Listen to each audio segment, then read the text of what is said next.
साली डाला वाला देव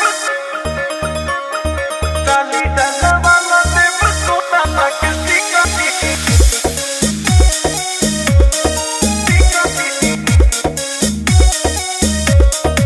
एंगल म्यूजिक कुमार रमेश की प्रस्तुति।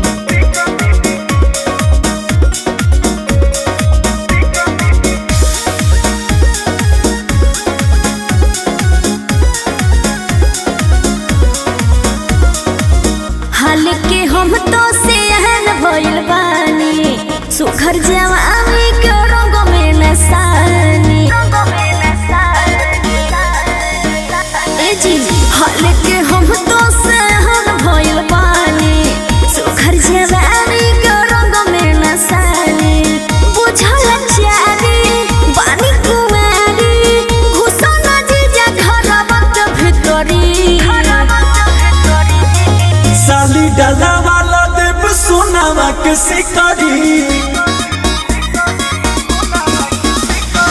साली डाला वाला देव सोनावा के शिकारी तोहरा ला रूप में आके कोई देवी झिकारी तोहरा ला रूप में आके कोई देवी झिकारी साली डाला वाला देव सोनावा के शिकारी साली डाला वाला देव सोनावा के शिकारी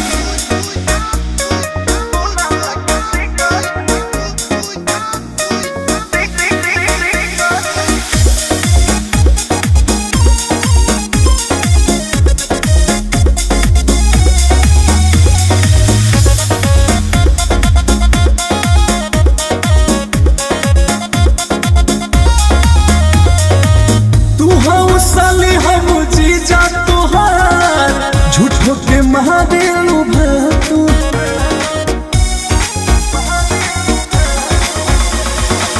फेरा में तोहरा आईनी ससुराल काहे दिखावे लुटा तू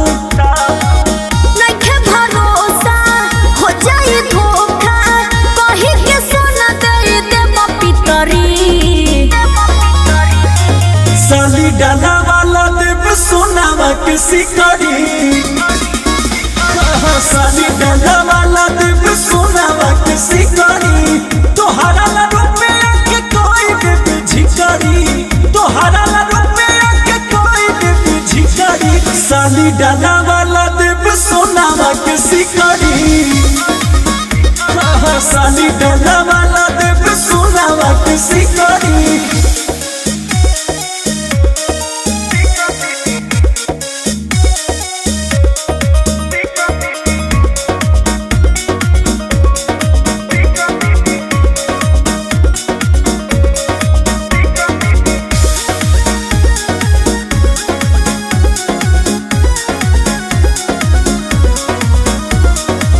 खोले दा खाता करा नाता से प्यार हमरा से कोई सन वाला जो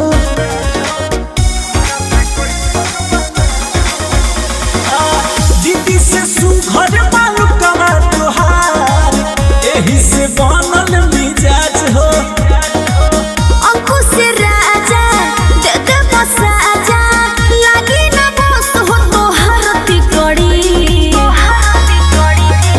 साली डाला वाला देव सोनावा के शिकारी साली डाला वाला देव सोनावा के शिकारी तोहरा ला रूप में आके कोई देवी झिकारी तोहरा ला रूप में आके कोई देवी झिकारी साली डाला वाला देव सोनावा के शिकारी साली डाला